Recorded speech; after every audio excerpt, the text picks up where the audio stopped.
common cancers in women. The top cancers in Uganda are prostate cancer, cervical cancer, and breast cancer. Among these, cancer of the prostate, oesophagus, and Kaposi sarcoma are the leading causes of cancer death among men, while breast and cervical cancer are also on the rise among women in Uganda. The causes of cancer, especially tumor type cancers, are both genetic, environmental, and lifestyle factors, or in most cases, a combination of both.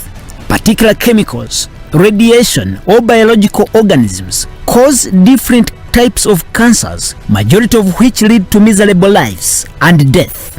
Ironically, estimates from the World Health Organization show that between 30 to 50% of all cancers are avoidable by preventing or reducing exposure to cancer risk factors. The genetic heterogeneity and complexity of advanced cancers urgently call for an advanced focus on prevention as a priority strategy to reduce the burden of cancer. But due to the changing behavioral trends of individuals, interventions to reduce the cancer burden have yielded minimal results. Latest projections by scientists show that the incidence in cases of cancer is set to double by 2030 if no strategies are employed and applied. And this is the Limelight.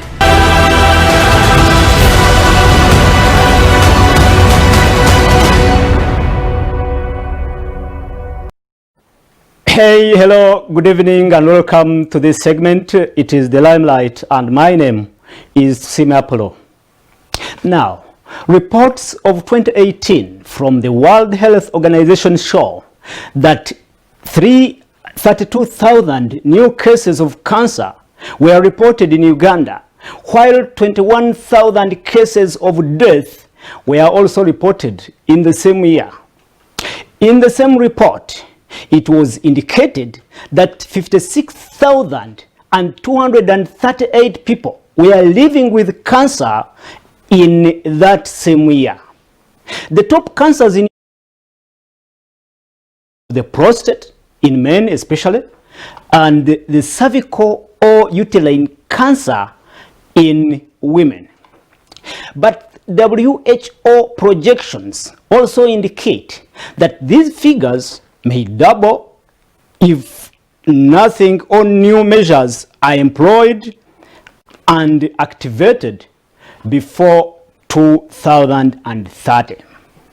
The irony is that between 30 to 50% of cancers are avoidable by preventing or reducing exposure to cancer risk factors.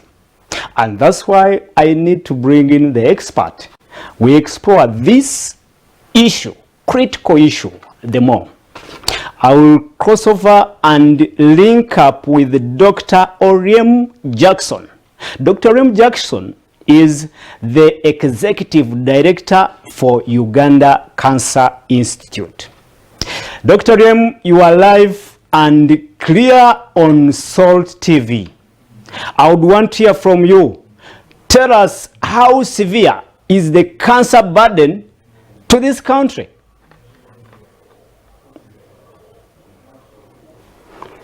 Thank you very much, Apollo, for having me on this program. And also thank you very much for a very accurate prelude that you have given on the figures, especially what we call the burden of cancer. You talked about the new cases, you talked about the cases which are in the community, you talked also about the death.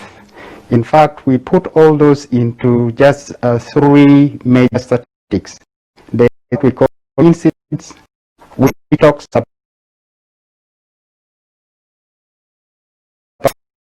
about the numbers of new cancer cases that are diagnosed, and we call the prevalence, which is the number of cases that are new plus also those who are living with cancer at any one time. What we call mortality, that is the death which is attributed to cancer at any particular time. If you have these three statistics, then you know the burden or the amount of damage that cancer is doing to a community at a particular time. If we are to talk very specifically of these three statistics, the most important is what we call the incidence, which is the number of new cancer cases in a community or in a country at a particular time. For Uganda, as you rightly stated, right now we are seeing up to about 300 new cases per every 100,000 population. So that means if, for instance, you put together 100,000 people and then you count the number of new cases among those 100,000 population, you'll get 350 of those coming up with new cancer diagnosis. We call that incidence, and that is the most powerful way of measuring how cancer is affecting our population. So in Uganda right now, at any one time, we get 350 new cancer cases per every 100,000 population. And then, of course, the other statistic which is important, which is the prevalence, is a combination of both the new cases and then those who are already living or surviving with cancer. In Uganda right now, we have close to about 500,000 people living with cancer. We are saying close to because we do not know specifically, because we do not have the means of measuring very accurately those numbers in our population. So we do what we call estimation. Now, that includes those who know their diagnosis and those who do not know. Those who do not know their diagnosis, we actually do what we call estimation or projection, and that is how we come up with that figure. And then, of course, another very informative figure is the mortality, that is the death rate. And I really like the way you put it up. I can say the simplest way of understanding it is to look at the percentage or how many people, for instance, at a particular time or during a particular time, we can say 1 year, who are diagnosed newly with cancer are still surviving after 1 year. And that, in our case, is actually something which is very scary, in the sense that up to 80% of those who are newly diagnosed with cancer 1 year later would be dead. That means actually we have a very high mortality rate in as far as cancer is concerned. To put it in a very simple way, if for instance you have 10 people who are newly diagnosed with cancer and you follow them up for a year, at the end of the year 8 would be dead. That means only 2 will be surviving, and that is how we kind of come up with the mortality rate in as far as cancer is concerned. Doctor, So yes, please. In simple terms, you're saying that the cancer problem is worse than what we may think. That's what you're saying. So, absolutely. Actually, that is the point I was coming to in order for you to comprehend properly what I'm meaning. We started measuring these figures during certain portions of time. For instance, up to about 2009, we have the statistic. Up to about 2015, we also do have that statistics. And then, of course, up to 2020, we also do have that statistic. And if you are to look at the new cases, we can say that actually from 2009 to 2015, the number kind of doubled. And then from 2015 to 2020, there was also an increment of a double figure. So that means that if you look at from the figure from the time 2009 up to 2020, actually the number of cancer cases in the country has gone over 3 times. So we call that a quadruple number of cases. So that means actually that the statistic is getting worse with time, just like you have said. Doctor, if I may ask, What are those risk factors that can be attributed to this trend? What exactly are the risk factors? That's a very important point. Well, of course, we can talk about the risk factors. These are the factors that lead to development of cancers. Of course, in other diseases, you may talk about causes. That means you know specifically what is leading to a particular disease. In case of cancers, there may be actually many factors that work together for somebody to develop cancer. And that is why we talk about risk factor rather than talking about the causation. So in our case, those risk factors can be divided into categories of diet, lifestyle, and then also infection. Not leaving, of course, environmental factors. Now, when you talk about infection, I heard you at the beginning talking about some of the factors that may actually be related to infection. You talked about up to 30 to 40% of cancer cases in our country being preventable. Actually, that is a reflection of the fact that most of the causes of cancer in our population may be actually related to infection. That is where you talk of infection like, for instance, the human papillomavirus, which causes cervical cancer. And then you talk about HIV infection, which is actually a major driving factor for cancer in our population. In fact, I should talk about HIV a little more and say that a good number of the cancers that we see in our country is actually related to HIV. Cancers like Kaposi sarcoma, which is a cancer that affects the skin and then the mucus or the lining of some of the body parts or in our population. That one is related to HIV and also related to a specific virus which we call human herpes virus type 8, for those who would want to know a little more. And then of course there are also some factors like, for instance, poor hygienic conditions leading to people eating food which is infested with some bacteria which can cause actually cancer of the stomach. So you see that a good part of the cancers are related to infection. So that is one group of what we call risk factors.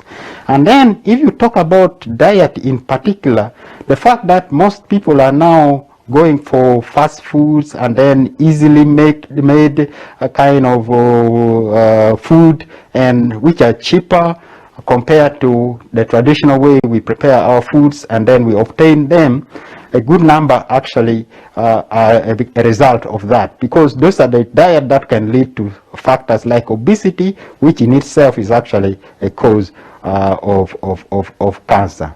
And then of course you talk about environmental factors. Of course there is degradation of the environment. That means the air we take in and then some of the things that we get in contact with may be contaminated because of those environmental factors, and that can also cause cancer. Leave alone things like, for instance, pollution.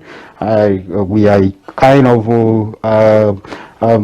putting a lot of burden on the environment with plastics and all that kind of thing. These are factors that can actually lead to development of cancer.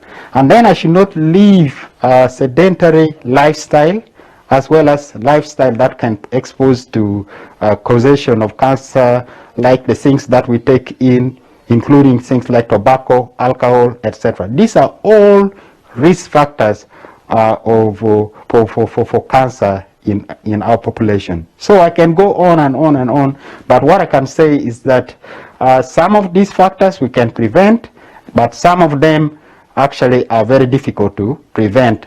The most important thing is that people should be aware that they do exist. Diet-related cancers. In this case, I want you to tell us if food that is prepared in polythene material can be also a risk factor for cancers. Tell us about that. And again, you can also tell us whether that one, in that particular case, if people are aware that it is so, that it is dangerous or a risk factor for cancers. Yeah, I think that is really, you know, when we are talking about health, we should talk about it in totality. And when we are preventing diseases, we should not only look at preventing specific disease. We should look at holistically trying to prevent anything that is going to negatively affect our health. And that is where now things like the polythene you are talking about falls. Now, polythene, actually, there are some material within the polythene that can get into our system and can get into our cells and disorganize the way those cells work. And one of the results of that may actually be development of cancer. But it is not only cancer. There are other things, other functions of the body that can actually be affected because of the way we have taken in our body those I would call it substances that may not be compatible with the normal functioning of our system. So that is where actually I would want to kind of direct this, not to say specifically that if you kind of avoid taking or using those materials, then you are going to be free of cancer. I think we should just say that if you do it, then you are going to have a healthy lifestyle. That means that you are going to actually to be in a good state compared to someone who is not aware about some of those factors. So that is how I would give it, or how I would put it to you. Doctor, I would want it to come from your mouth. Tell our viewers that physical activity, physical exercise is one of the ways to prevent cancers. Talk about it. Yeah, that's a very good point that you are bringing up. Physical activity actually helps our body to function better. Okay. Doctor is coming. Of course, he will take our question, and we will also need to hear from him what are those interventions the government and the Cancer Institute are taking on to, of course, counteract these incidences of cancer. And when he's ready, we will take him on again. Doctor, you can start from where we stopped, and you tell us whether physical activity is related to prevention of cancers.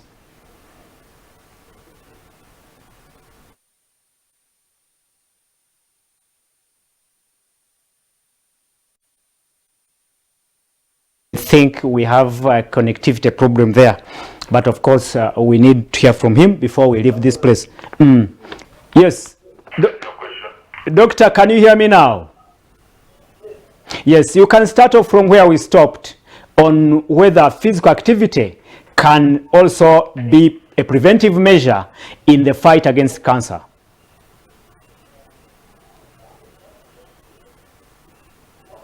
Good question. What physical activity does is it improves the efficiency of the immune system of the body. And it is now known that our immunity is one of the ways by which our body fights cancer. And this comes about because at any one time, as cells are dividing in our body, some of them become abnormal. And those ones which become abnormal, usually our immune system removes them because those are the ones that can easily become cancers.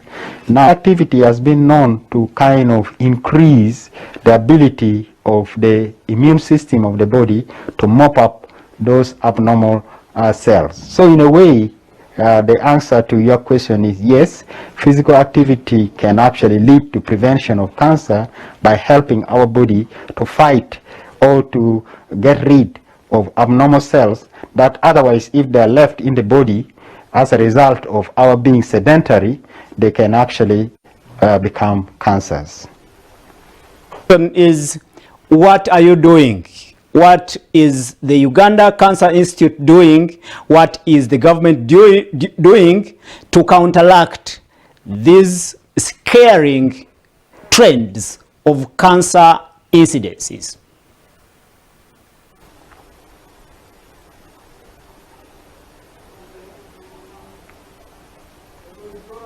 Are we still on? If you can hear me? Yes, I was asking, what is Uganda Cancer Institute and government doing to counteract the rising cases of cancer in Uganda, of cancers in Uganda?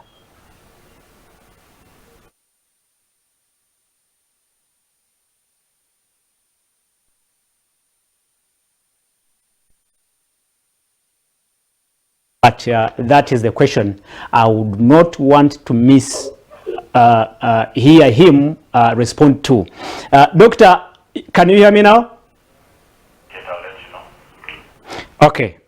Of course, those are the issues, and of course, that could be the reason why you should emulate me and have some 2 hours of your day doing physical exercises. But let's go back to Dr. Orem. Dr. Orem, can you hear me?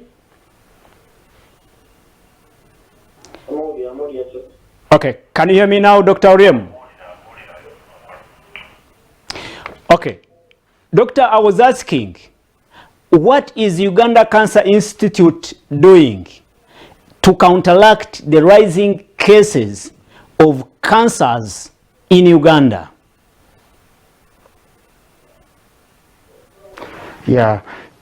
So Uganda Cancer Institute is a part of the government effort in trying to kind of fight cancer, and as a result of that, there are a number of strategies that the institute have in place in order to stem the rising cases as well as the problem of cancer. The first is we are developing a system, we have put in place a system which includes having in place facilities for treatment of cancer, because the cases which are there are the most immediate problem that we need to deal with. So we have a treatment facility, we have infrastructure that we are developing, and then of course also we are developing the capacity in terms of human resource so that we have experts that can actually handle this rising tide of cancer. So that is number one.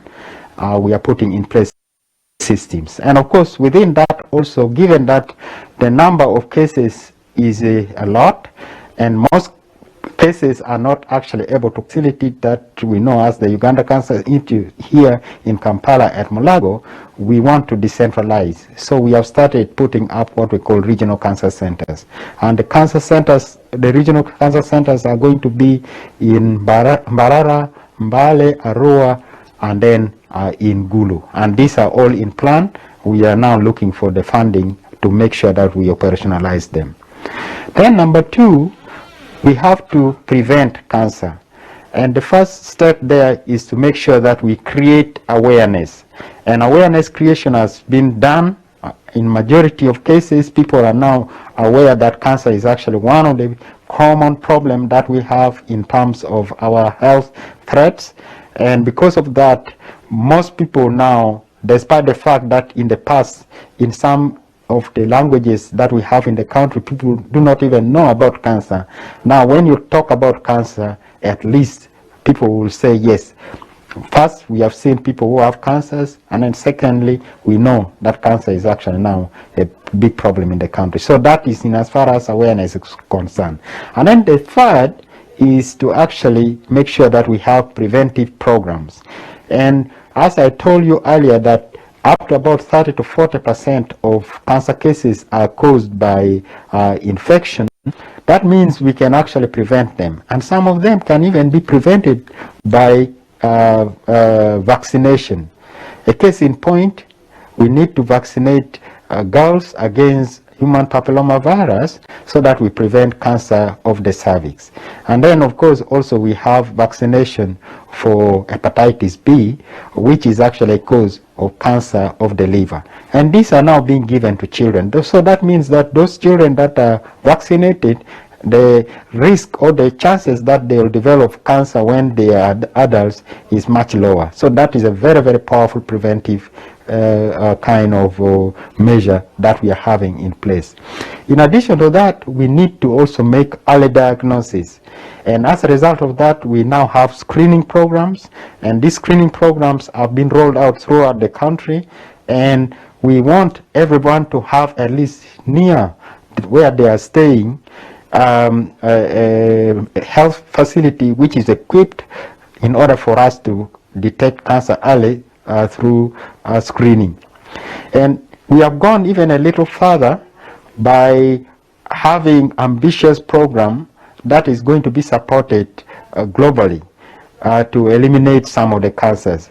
And a case in point, a cancer that has been singled out for elimination is going to be cancer of the cervix. So there is actually a global program that is now going to be targeting cancer of the cervix. All right. And I'm happy to inform you that Uganda has been selected as one of the pilot countries where this is going to be done. All right. And then lastly, in Doctor, terms of major policy, we do have a national cancer plan that we have in place that is going to be rolled, and that is going to be the one that is going to direct how we are going to be fighting cancer in the country.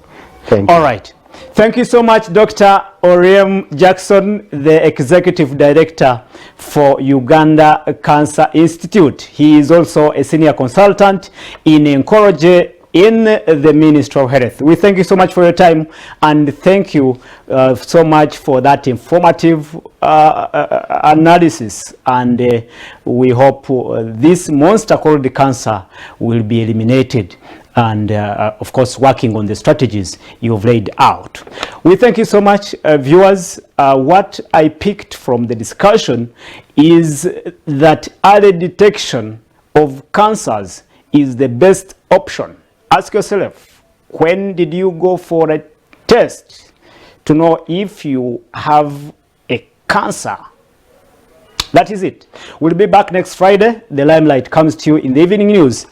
We are going into a Misinji. You do not need to miss the next program. My name is Tim Apollo. Good evening, and have a good life free of cancer. Bye-bye.